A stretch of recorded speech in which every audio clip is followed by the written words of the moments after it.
Hey there. Subscribe to my channel. And also press this bell icon. So you never miss any new updates. इतने गड्ढा गड्ढी सब road उखड़ गया है और 10-12 साल 15 साल पहले इससे भी ज़्यादा खराब थी हालत। 25 साल पहले तो रोड और खेत दोनों बराबर थे और उसके पहले की तो मैं जानता नहीं, लेकिन इतना जरूर है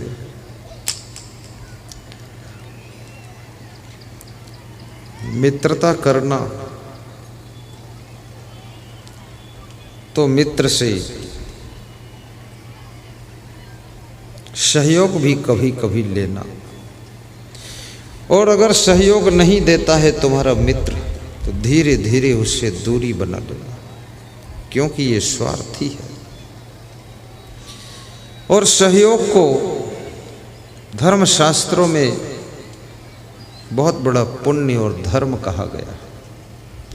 पंडित श्री राम शर्मा आचार्य गायत्री संस्थान के संस्थापक,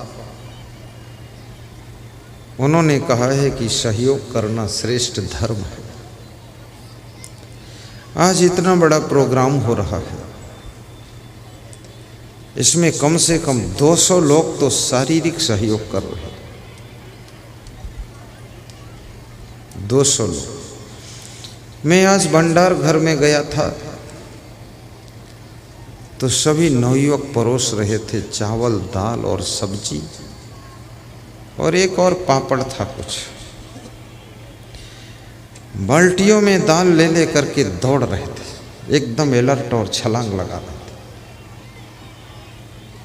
मैंने भी थोड़ा दाल भगोना में इधर उधर घुमाया, भात को भी उलझा करछुल से। करछुल क्या, करछुला था पूरा, और थोड़ा भात हमने भी बांटा लोगों को।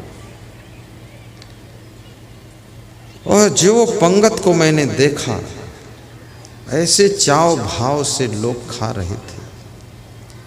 वास्तव में वे खाना नहीं खा रहे थे, भोजन नहीं खा रहे थे, दाल भात नहीं खा रहे थे, वो तो गुरुदेव का महाप्रसाद खा रहे थे, बहुत प्रेम से खा रहे थे।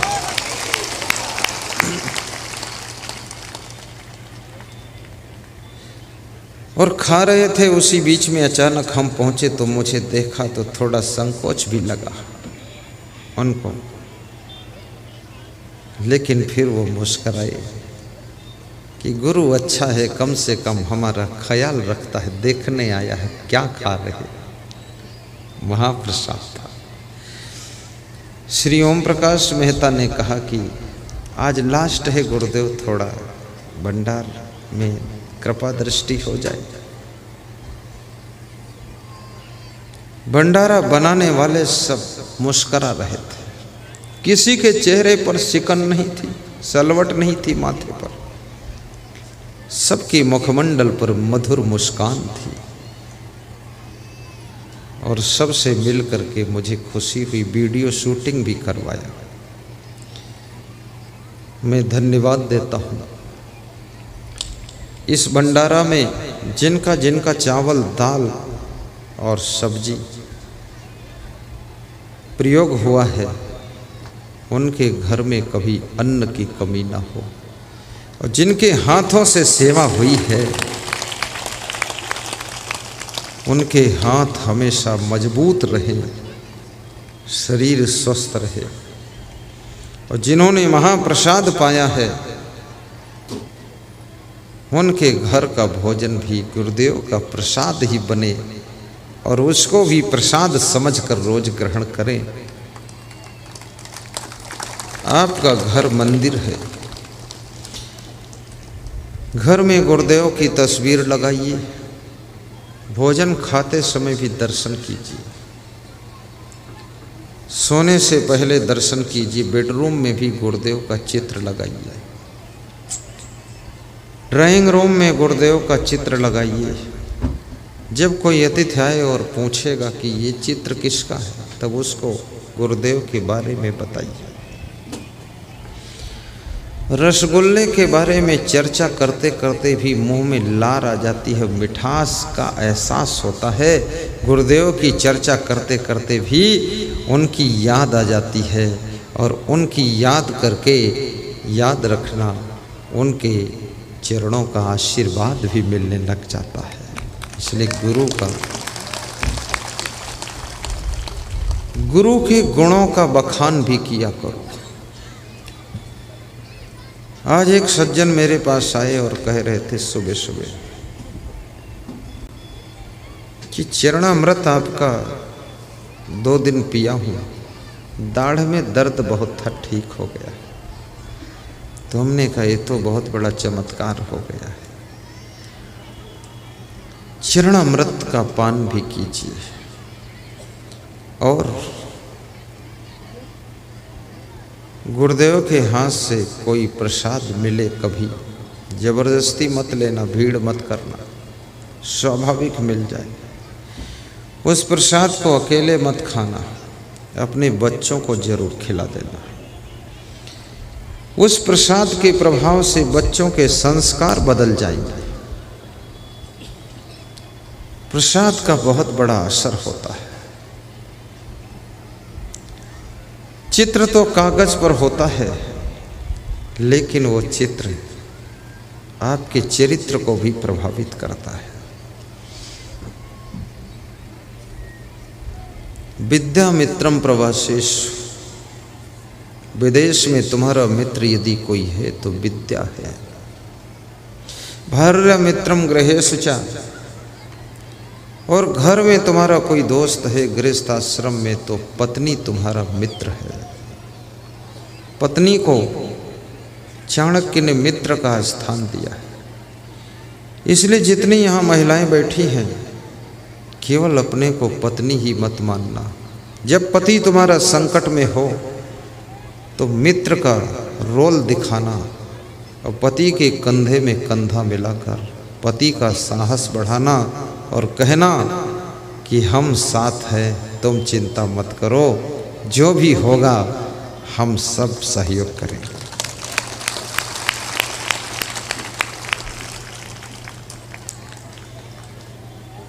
हमारे पास में बहुत से पति लोग दर्शन के लिए आते हैं और अपनी पत्नी को भी दर्शन के लिए लाते हैं। पत्नी को इसलिए लाते हैं कि इसके मन में भी भक्ति और श्रद्धा का जन्म हो जाए, तो ये भी गुरु जी के ध्यान में डूब जाएगी, तो गुरु जी का प्रोग्राम कराने में सुविधा हो जाएगी। लाना चाहिए। आज सुनील सिंह गंभरिया मधेपुरा वाले कह रहे थे कि 80 लोगों को लेकर कल आया था मैं। बोले ये वही लोग थे, इसमें आधे से ज़्यादा आपको मानते नहीं थे और मुझसे कहते थे अरे तुम्हारा दिमाग खराब है, फालतू। बोले जब यहाँ लेकर आया, उन्होंने देखा, सुना, समझा, सत्संग और दर्शन और आपका सानिध्य, आपकी बातें, तभी 80 लोग गंभरिया में प्रचार कर रहे हैं कि वास्तव में गुरु जी तो गुरु जी ही है और उसको गंभरिया में अब लाना ही है। प्रचार कर रहे हैं। जोड़ना भी एक कला है, दूसरों को भी जोड़िए। और यदि कोई सत्संग के लिए आपसे चंदा मांगे तो हंसते हंसते चंदा दीजिए और 50 रुपया मत दीजिए, 10 रुपया दीजिए, नहीं 5 रुपया मत दीजिए, 50 भी मत दीजिए, 10 भी मत दीजिए। उससे पूछ लो पूरा बजट कितना है, वो बताएगा 3 लाख 4 लाख का बजट है। तो कह देना कि मेरी ज़्यादा क्षमता नहीं है, लेकिन 1100 भी लिख देता हूँ, यदि लास्ट में कम पड़ेगा तो 1100 और दे दूँगा, जाइए चिंता मत करिए। क्योंकि जो धन तुम सत्संग में लगा देते हो, भंडारा में लगा देते हो, सत्संगी भाइयों बहनों को खिलाने पिलाने में लगा देते हो, सत्संग का मंडप बनाने में लगा देते हो, ये धन ऐसे पुण्य पुनीत कार्य में लग जाता है जिससे कि ये 10 गुना वापस लौट कर आ जाता है। पुण्य के कार्यों में धन लगाने से कभी भी हानि नहीं होती। सत्संग के लिए चंदा लेने वालों की निंदा मत करो। ये मत कहो तुम लोग धंधा बना रखे हो। और सत्संग के लिए चंदा इकट्ठा करो तो जिस कार्य के लिए इकट्ठा किया है उसी में लगाना चाहिए। चंदे का पैसा अपने घर में लगाने से घर में शांति नहीं रहेगी। धर्म के लिए इकट्ठा किया हुआ चंदा अपने पर्सनल खर्च में लगा देने से बहुत बड़ा पाप लग जाता है। लोगों का विश्वास टूट जाता है। कुछ लोग ऐसे भी समाज में होते हैं, रसीद बुक छाप लेते हैं, घूम घूम कर चंदा इकट्ठा करते हैं, थोड़ा चंदा लगा देते हैं मंदिर में और ज़्यादा चंदा अपने घर में लगा लेते हैं। उन्हीं के कारण जनता का विश्वास टूट गया। ऐसी गलती मत कीजिए। पैसे का लोभ मत करो। जिस काम के लिए चंदा ले रहे हो, डॉक्टर CM मिश्रा बाराबंकी उत्तर प्रदेश के, उन्होंने मुझसे कहा था जिस पर्पज के लिए सहयोग ले रहे हो गुरुदेव, उसी पर्पज में लगाना। और सबसे पहले मैंने सहयोग टीवी चैनल के लिए भी सहयोग लिया था। उस समय टीवी चैनल की फीस 1,60,000 रुपये महीने थी। जहाँ जहाँ गया सहयोग लिया। अब 10 साल से सहयोग लेना उसके लिए बंद कर दिया, क्योंकि जो मुझे दक्षिणा मिलती मैं उसी को दे देता हूँ। अब उसका नाम लेना बंद कर दिया कि टीवी चैनल में सहयोग करो। लेकिन टीवी चैनल में आज भी सत्संग आता है। उस पर्पज से लिया था तो उसमें लगा दिया। उज्जैन कुंभ मेले के लिए 2.25 करोड़ रुपये चंदा मिला था मुझे, और उसमें 2 करोड़ का खर्चा कर दिया था। 60-70 हजार लोग भोजन करते थे। 56 बीघे में कैंप था अपना। 200 लेटरिन शौचालय बनवाए गए थे। सैकड़ों कमरे भक्तों के लिए थे। बड़े बड़े हाल भी थे। मजबूत व्यवस्था थी। प्रयागराज के लिए चंदा नहीं ले पाए, जल्दी में डिसीजन लिया, तो भी उत्तर प्रदेश के भक्तों ने 80 कुंटल राशन दिया। कुछ मध्य प्रदेश के लोगों ने, कुछ राजस्थान, कुछ गुजरात, बिहार से लेने का अवसर नहीं मिला, लेकिन बिहार के लोग जाकर वहीं दे दिए जिसको जो देना था। पर उसमें 82 लाख का खर्च आया प्रयागराज में। 1 साल की दक्षिणा भी सब हमने उसी में दे दी।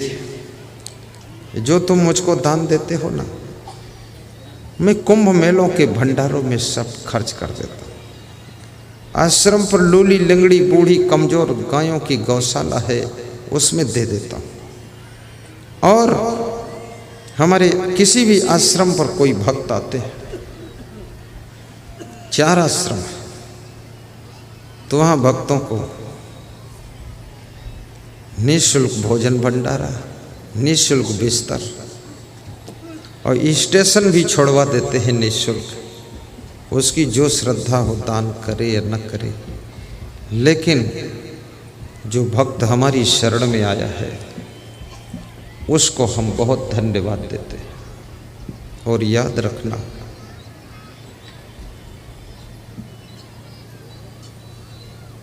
धर्म के कार्यों के लिए दिल खोलकर, हाथ खोलकर दान करना चाहिए। आज ही इतना बड़ा समागम जो यहाँ हो रहा है, मुझे बड़ा आश्चर्य हो रहा है कि कितना बड़ा मंडप लगा हुआ है। मुझे उम्मीद नहीं थी इतना बड़ा मंडप लगेगा।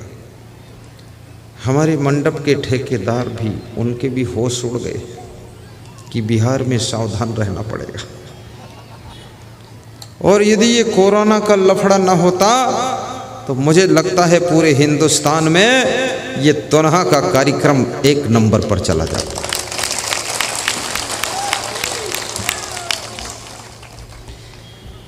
बिहार की श्रद्धा को आंका नहीं जा सकता। ये बिहार कोई साधारण नहीं है। जहाँ पर महात्मा बुद्ध ने गांव-गांव में जा कर के ज्ञान और ध्यान सिखाया था, जिस धरती पर संत मेही दास ने, संत सेवी दास ने, जिस धरती पर महान पुरुष कबीर साहब ने और कबीर के संतों ने गांव-गांव में जा कर के ज्ञान और धर्म का बिगुल बजाया है, उस धरती का नाम बिहार प्रदेश है।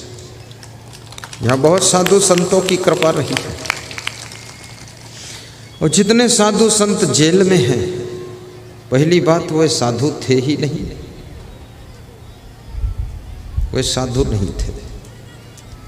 वो आप जैसे गृहस्थ ही थे, पत्नी बच्चे परिवार के साथ रहते थे और अपने नाम के आगे संत श्री लिख देते थे। जनता इतनी भोली भाली हिंदुस्तान की हो, देखती भी नहीं थी कि संत की गहराई में क्या है। किसी को गुरु बनाइए तो कभी उससे ये कहिए कि अपना जरा बेडरूम दिखाइए, वहीं से उसका रोया कांप जाएगा। दरभंगा के भक्त आए थे, उनको मैंने अपना विश्राम कक्ष दिखाया तो उन्होंने कहा फोटो खींच लो। गरुड़हा विष्णुपुर के लोग आए, उनको दिखाया, हमने कहा देख लो, क्योंकि दूध का दूध पानी का पानी है, जिंदगी पारदर्शी है, कुछ भी लफड़ा नहीं है, अंधेरे में कुछ है ही नहीं। जो बाहर दिखता हूं वही अंदर में है, तो उसमें भय की कोई बात ही नहीं। और जो साधु बन करके भी किसी स्त्री से अकेले में बात करता है, समझ लेना कुछ दाल में काला है। साधु बन करके भी किसी स्त्री को तीर्थ स्नान कराने ले जा रहा है, ये तीर्थ स्नान नहीं, ये भोग विलास की स्नान करने जा रहा है। तीर्थों को भी इसने मलिन कर दिया है। साधु बन करके जो लड़कियों को कमरे में बिठा के इंग्लिश पढ़ाता है, इस मूर्ख को ये पता नहीं है इंग्लिश पढ़ने से मोक्ष का रिश्ता ही नहीं है। और इंग्लिश पढ़ाना अध्यापकों का काम है, ये मेरा काम नहीं है। मैं भाषा सिखाने के लिए साधु नहीं बना हूं, मैं सबके अंदर भक्ति का भाव पैदा करने के लिए साधु बना हूं। इंग्लिश पढ़ना है, स्कूल में जाओ। जो लड़कियों और माताओं बहनों से दूरी बना कर नहीं रहता है, वो किस मॉडल का साधु है। माताओं बहनों का कल्याण करो। ये माताएं बहनें रोटी बनाती है, लेकिन इनके हाथ में एक चिमटा होता है। चिमटा होता क्यों? ये दाल बनाती, इनके हाथ में चमचा होता है, और ये जब चावल बनाती तो इनके हाथ में करछुल होती है। कोई महिला आज तक खौलती हुई दाल में हाथ को डालकर नहीं चलाती है। चलाती, हाथ जल जाएगा। चूल्हे के अंदर अंगुली डाल करके रोटी को नहीं संभालती, चिमटा से पकड़ती। याद रखना, ये संसार तो जलती हुई आग है, इसमें संयम नियम का चिमटा लेकर के और संयम नियम की करछुल लेकर के और वैराग्य का चमचा लेकर के दाल चावल सब्जी और रोटी तैयार की जा सकती है, जिससे संसार को तृप्त किया जा सकता है।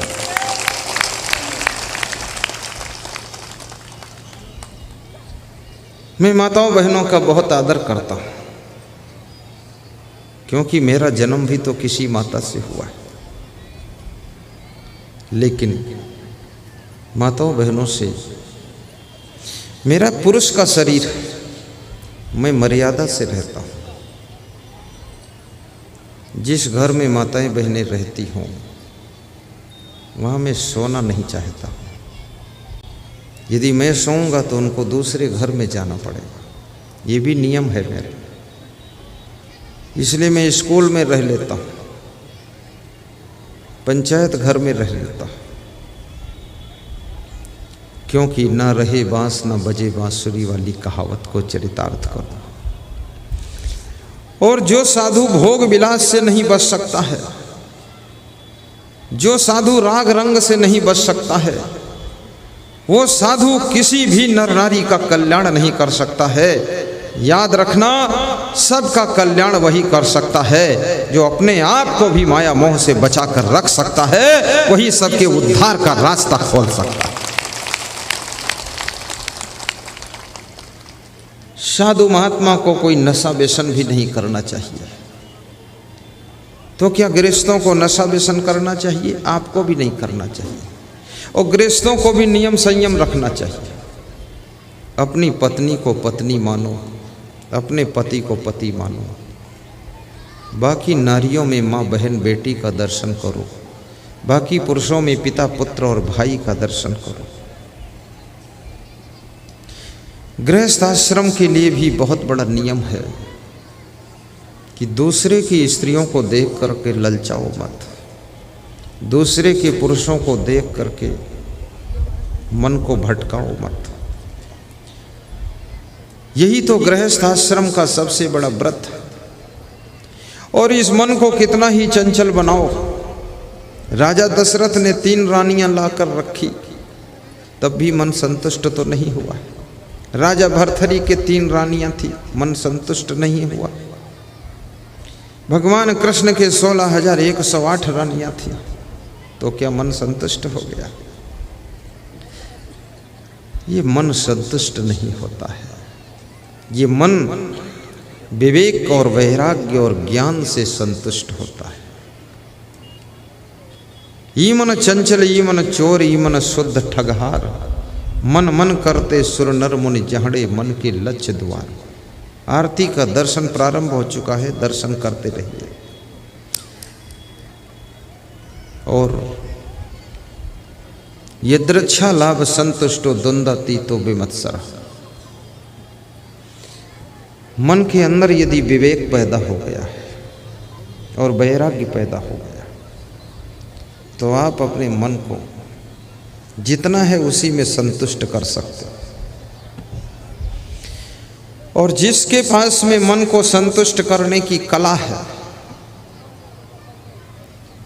याद रखना, वो गृहस्थ होते हुए भी राम भगवान का रूप है। और जिस संत में अपने आप को संतुष्ट करने की कला है, आत्मन्यो च संतुष्टा तस्य कार्यम न विद्यते स्यादात्म तृप्तश्च मानवः।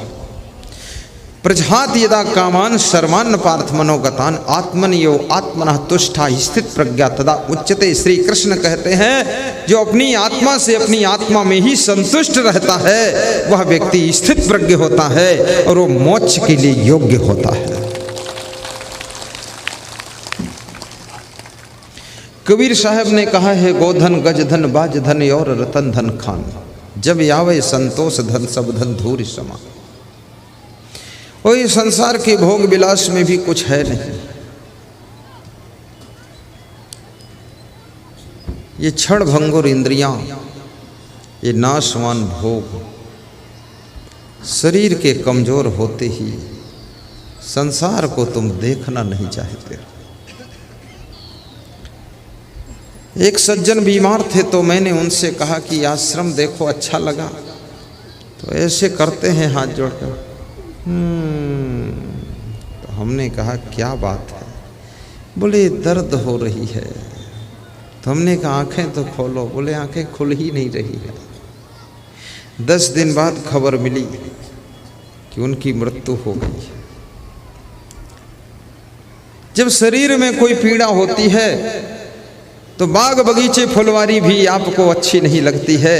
जब शरीर में कोई तकलीफ आती है, कितना सुंदर महल भवन हो, बेड हो, वो भी अच्छा नहीं लगता है। इसलिए सबसे पहले शरीर को भी संभाल कर रखना, क्योंकि शरीर अगर एक बार बिगड़ गया, बीमारियां इसमें प्रवेश कर गई, तो याद रखना ये शरीर को संभालना कठिन हो जाता है। और शरीर को संभालने के लिए कम खाना जरूरी है, चबा चबा कर खाना जरूरी है, और साथ साथ में व्यायाम करना जरूरी है। कठोर परिश्रम कीजिए, शुद्ध जल पीजिए, लंबी सांस खींच लीजिए और ठहाका मारकर हंस दीजिए। टेंशन में रहना बंद कर दीजिए, दूसरों को भी खुशियां प्रदान कीजिए, तो आपका शरीर स्वस्थ रहेगा। आज सवेरे बहुत से लोग मेरे पास में दर्शन करने के लिए आए।